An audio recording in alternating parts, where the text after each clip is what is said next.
Hello friends, welcome to home food recipes. આજે આપણે બનાવીશું ઉત્તરાયણ સ્પેશિયલ ઊંધિયું, જે એકદમ ઓછા સમય અને ઓછા તેલમાં કુકરમાં બનાવીશું. કારણ કે ઊંધિયું એક એવું શાક છે જે બનાવવામાં કલાકો નીકળી જતા હોય છે. તો આ રીતે આ ઊંધિયું જો તમે બનાવશો તો ફક્ત 15 જ મિનિટમાં બની જશે અને આંગળા ચાટતા રહી જાઓ એવું ટેસ્ટી ઊંધિયું તમે ઘરે જ બનાવી શકશો. પરફેક્ટ માપથી 4થી 5 વ્યક્તિને સર્વ થઈ શકે એટલી ક્વોન્ટિટીમાં ઊંધિયું બનાવીશું. સાથે જ મેથીના મૂઠિયા પણ બનાવતા શીખીશું. અને આ ઊંધિયું ખાઈ તમે બજારનું ઊંધિયું ભૂલી જશો એની હું ગેરંટી આપું છું. તો ચલો આ ઊંધિયું કેવી રીતે બનાવવું એ જોઈ લઈએ.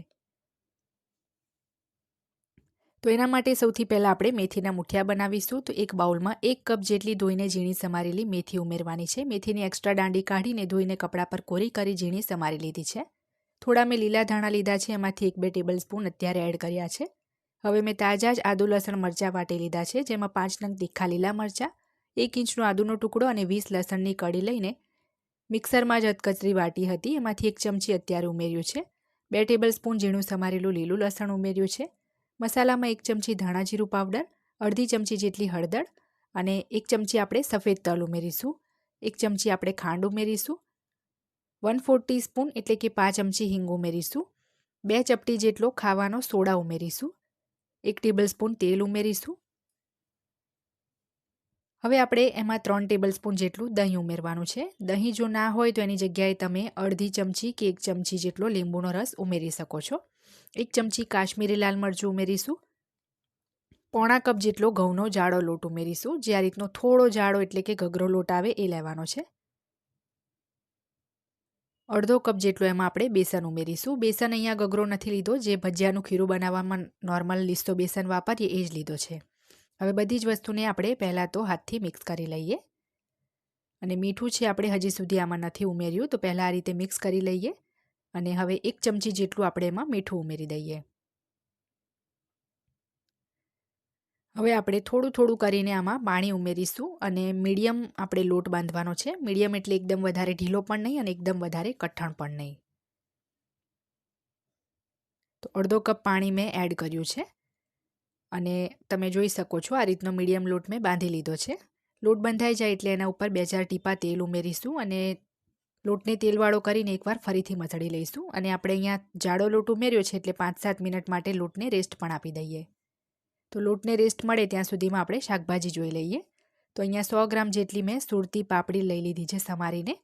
અને અહીંયા 2 પાપડી મેં સેમ્પલ માટે રહેવા દીધી છે. એમ તો આ પાપડી કઈ રીતે સુધારવી દરેકને આવડતું હોય છે, પણ જો કોઈ બિગિનર્સ હોય તો કદાચ પાપડીના રેસા કઈ રીતે કાઢવા એ ના ફાવતું હોય. તો આ રીતે જે ચપ્પુ છે એની મદદથી આ રીતે સાઈડના રેસા દેખાય છે એ કાઢી લેવાના છે. તો આ જ રીતે બધી જ પાપડી આપણે સમારી લેવાની છે. ટોટલ મેં 100 ગ્રામ પાપડી લીધી છે.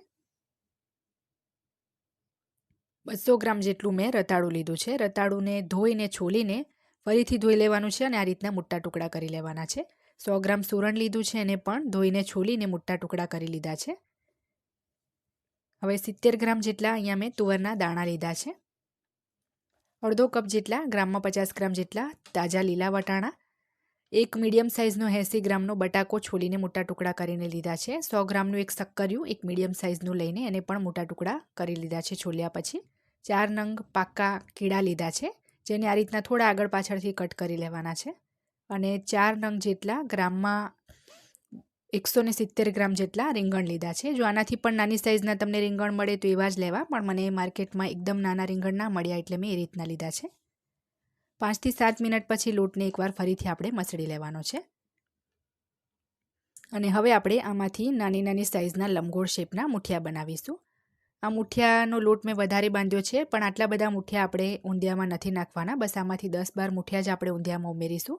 થોડાક મેં ચા સાથે ખાવા માટે એક્સ્ટ્રા બનાવ્યા છે, કારણ કે ઊંધિયું સિવાય એમને પણ તમે ખાઓ તો એકદમ ટેસ્ટી લાગે છે. તો તેલ ગરમ થઈ જાય એટલે મૂઠિયાને આપણે તળી લેવાના છે. તો મીડિયમ ગરમ તેલની અંદર મૂઠિયા એડ કરીને ગેસની ફ્લેમ થોડી સ્લો કરીને આપણે 3થી 4 મિનિટ એને આ રીતે વચ્ચે વચ્ચે હલાવતા રહીને ગોલ્ડન થાય ત્યાં સુધી તળી લેવાના છે. 3થી 4 જ મિનિટમાં તમે જોઈ શકો છો મૂઠિયા આપણા સરસ ગોલ્ડન બ્રાઉન થઈ ગયા છે. તો આ રીતના જારા વડે એને બહાર કાઢીને એક ટિશ્યુ પેપર ઉપર લઈ લઈશું, જેથી જે મૂઠિયાનું એક્સ્ટ્રા તેલ હોય એ બધું જ ટિશ્યુમાં એબ્ઝોર્બ થઈ જાય. સેમ આ જ રીતે જે બીજા બેચના મૂઠિયા છે એ પણ મેં તળી લીધા છે, એને પણ બહાર લઈ લઈએ.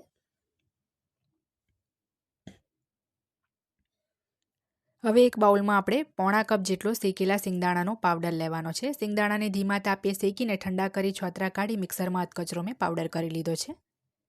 હવે એમાં 2 ટેબલસ્પૂન સૂકા કોપરાનું છીણ ઉમેરીશું. 2 ટેબલસ્પૂન ગાંઠિયાનો પાવડર ઉમેરીશું. આની જગ્યાએ મિક્સ ફરસાણ જે ચવાણું આવે એનો પણ પાવડર લઈ શકાય.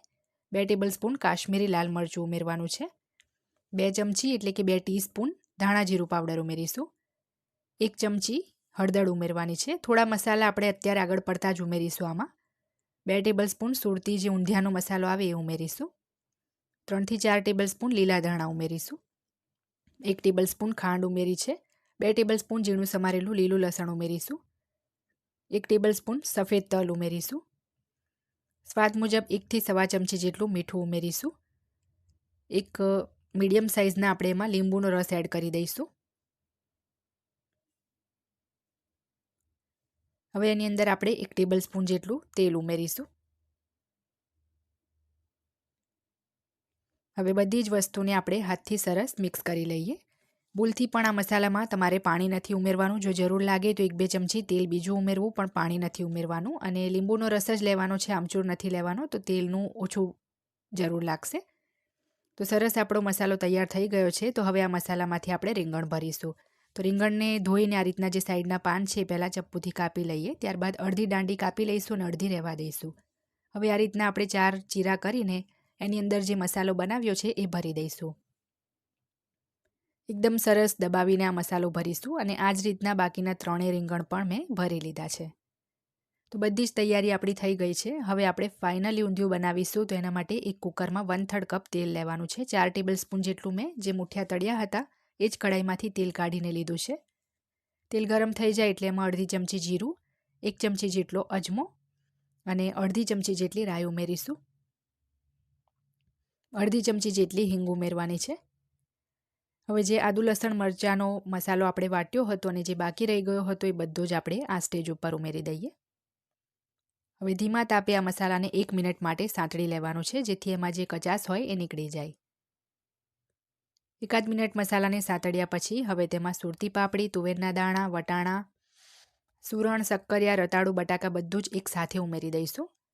જો આની અંદર તમારે સૂરણ સ્કીપ કરવું હોય તો કરી શકાય. મારી પાસે હતું એટલે મેં એડ કર્યું છે. ના હોય તો સ્કીપ કરી શકાય, પણ ઊંધિયું છે એટલે રતાળું તો તમારે આમાં ચોક્કસ ઉમેરવું પડશે.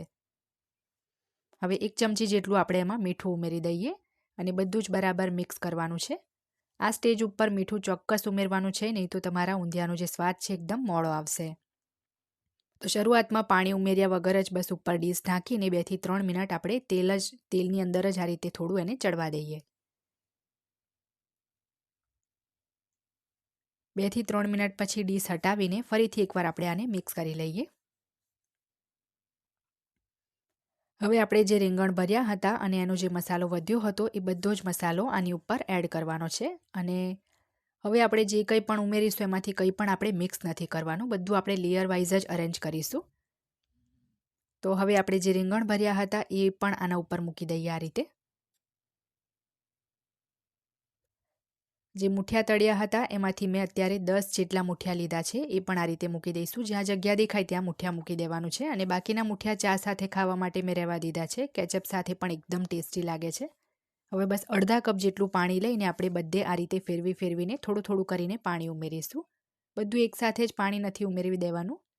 આ રીતના પાણી એડ કરીને આપણે ઢાંકીને બસ 2 સીટી મીડિયમ ફ્લેમ પર વાગવા દેવાની છે. તો 2 સીટી વાગે ત્યાં સુધીમાં આપણે કેળા તળી લઈએ. એના માટે એક પેનમાં બસ 1 ટેબલસ્પૂન તેલ લેવાનું છે. કેળાને આ રીતના મીડિયમ ટુકડામાં મેં સમારી લીધા છે. એ ઉમેરીને આપણે પેનનું હેન્ડલ પકડીને આ રીતે એને હલાવી દઈશું, જેથી સરસ તેલનું કોટિંગ જે છે એ કેળા પર આવી જાય. અને બસ 2 મિનિટ કેળાને આપણે ખુલ્લા રાખીને ચડવા દઈશું. તો વચ્ચે વચ્ચે આ રીતે એને હલાવતું રહેવાનું છે. અને 2 મિનિટ થઈ જાય એટલે આ રીતે ચપ્પુ નાખીને ચેક કરીશું. વધારે કેળા જે છે કડક ના લાગવા જોઈએ. તો ચપ્પુ સરસ અંદર જાય છે, મતલબ ચડી ગયા છે. તો ગેસ બંધ કરીને કેળાને એક ડીશમાં કાઢી લઈશું. બીજી બાજુ 2 સીટી પછી કુકરને એની જાતે જ મેં થોડું ઠંડુ થવા દીધું છે. પછી ઢાંકણ ખોલ્યું છે. તો તમે જોઈ શકો છો રીંગણ મુઠિયા બધું સરસ ચડી ગયું છે. શક્કરિયા અને ખાસ તો રતાળું જે હંમેશા થોડું કડક જ રહી જતું હોય છે એ પણ ચડી ગયું છે. તો એકવાર આપણે ઊંધિયાને મિક્સ કરી લઈએ. અને અત્યારે તમે જોઈ શકો છો ઊંધિયું એકદમ ડ્રાય લાગે છે, કારણ કે પાણી આપણે એકદમ ઓછું જ ઉમેર્યું હતું. જો પહેલેથી જ તમે પાણી વધારે ઉમેરી દો તો ઊંધિયાનો સ્વાદ એકદમ બાફો બાફો લાગતો હોય છે. તો હવે પોણો કપ જેટલું પાણી થોડું ગરમ કરીને આપણે આ સ્ટેજ પર એના પર એડ કરવાનું છે. ઠંડુ પાણી નથી લેવાનું, થોડું હૂંફાળું ગરમ કરીને પછી જ ઉમેર્યું છે. હવે ગેસ ચાલુ કરીને 2 મિનિટ એને આપણે કૂક થવા દઈશું. આ સ્ટેજ ઉપર આપણે જે કેળા ફ્રાય કર્યા હતા એ પણ એની અંદર ઉમેરી દઈએ. કેળાને બાફવાના નથી, આ રીતે છેલ્લે જ ઉમેરીશું અને સરસ આપણે કેળા ઉમેરીને એને મિક્સ કરી લઈએ.